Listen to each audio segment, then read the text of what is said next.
আসসালামু আলাইকুম, কেমন আছেন আপনারা সবাই? আলহামদুলিল্লাহ, আমরা অনেক ভালো আছি। বাঙালি একটু যদি সুখ পায় তাহলে যে কি করে দেখেন অবস্থা কি।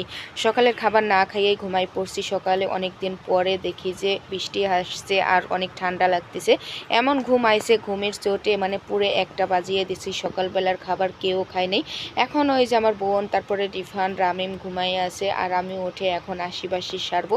যেহেতু সকালবেলার খাবার কে রেডি হয় না, আপনাদের ভাইয়াও না খেয়ে চলে গেছে। চলে আসলাম পাক করে এসে দেখি পানি বেঁধে গেছে। এগুলি ফেলে তারপরে হচ্ছে ভাত আর পানি সেদ্ধ উঠিয়ে দিলাম। দুপুরে তো খাওয়া লাগবে, যেহেতু সকালবেলা খাইনি। এখন দুপুরে না খাইলে তো হবে না। ঘুম থেকে উঠলে প্রায় সবারই ক্ষুধা পেয়ে যাবে, তো যার কারণে ওরা ঘুম থাকতে থাকতে আমি রান্নাটা শেষ করে নেব। মাছ ভিজিয়ে রাখলাম, প্লেট বাটি করাও ধুয়ে ফেলাম। আর এখন দেখবো যে কি আছে আমার ফ্রিজে আর কি রান্না করা যায়। তো যাই হোক, আমি এই যে একে একে সব সবজিগুলি বের করে নেব। আর এদিক থেকে অল্প সবজি আছে, বেশি সবজি নাই। যাই হোক, আমি খুঁটি খুঁটি সব একা করে দেখতেছি। আর এদিকটা আমার রিফান বাবু হচ্ছে সব খালি বোতলগুলি ভরে ভরে রাখছে, আমরা পানি ভরে রাখি। আর ও হচ্ছে খালি বোতল ফ্রিজে রেখে দিছে। যাই হোক, ডিমও দুটো বের করলাম। আর এখন এই যে সব সবজিগুলো কেটে নিলাম। ভাবলাম কি যে ডিম দিয়ে আর হচ্ছে সবজি দিয়ে ডাউল দিয়ে চচ্চড়ি করি। এইভাবে চচ্চড়ি করলে পরে রামেমও খেতে পছন্দ করে, ছোট বড় সবাই অনেকটা পছন্দ করে।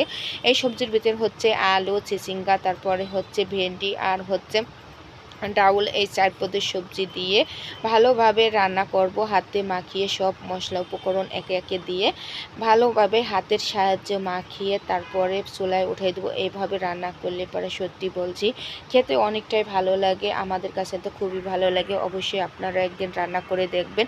এভাবে রান্না করলে পরে আপনি 1 প্লেটের জায়গায় 2 প্লেট ভাত খেতে পারবেন। যাই হোক, ঘর থেকে মাখিয়ে এখন চুলায় নিয়ে বসিয়ে দিলাম। এখন এই যে পানি দিয়ে এখন এই যে বিসমিল্লাহর নাম নিয়ে উঠিয়ে দিলাম। আর এখন পাশের চুলায় কিন্তু আমার ওই যে পানিটাও ফুটে আসছে, ভাত হয়ে গেছে, গোড় দিয়ে দিলাম। আর এই তো এখন মরিচ পেস্ট কাটতে যেয়ে এখন দেখলাম যে রামিমও বলতেছে আম্মু একটু আম কেটে দাও না। তো ওকে একটু আম কেটে দেবো, যেহেতু সকালবেলা কিছু খায় না, ঘুম থেকে উঠেই বলতেছে আম্মু আম কেটে দাও। তো ওকে এবার আম কেটে দেবো। আর এই বছর রামিম একটু আমটা বেশি পছন্দ করতেছে, কোনো বছরই আম খায় না। ওর হচ্ছে কাঁচা আমটা বেশি পছন্দ। এইবার আলহামদুলিল্লাহ পাকা আমটা খাচ্ছে, তার সঙ্গে আমি একটু খেয়ে নিলাম। যেহেতু সকালবেলা মা ছেলের কারোরই খাওয়া হয় নাই, একটু একটু করে আমরা সবাই মিলে খেলাম। আর এসে দেখি যে আলহামদুলিল্লাহ আমার চচ্চড়িটা একদমই শেষ পর্যায়ে চলে আসছে। আর এখন এই যে চিংড়ি মাছ ভাজবো আমার জন্য আর আমার বোনের জন্য। আর ডিম হচ্ছে আপনাদের ভাইয়ার আর রামিমের জন্য। যেহেতু ওনারা চিংড়ি মাছ খায় না, মানে রামিম আর আপনাদের ভাইয়া চিংড়ি মাছ খায় না, যার কারণে আমার জন্য আর আমার বোনের জন্য হচ্ছে চিংড়ি মাছ, আর হচ্ছে রামিম আর রামিমের আব্বুর জন্য হচ্ছে ডিম।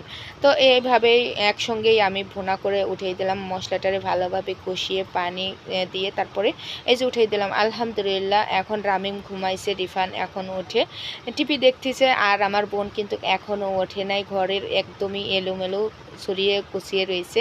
এগুলি ঠিক করব। রান্নাও শেষ পর্যায়ে চলে আসছে। আর এদিক দিয়ে রিফান বাবুকে কার্টুন চলাই দিয়ে রামিমও ঘুমাই পড়ছে।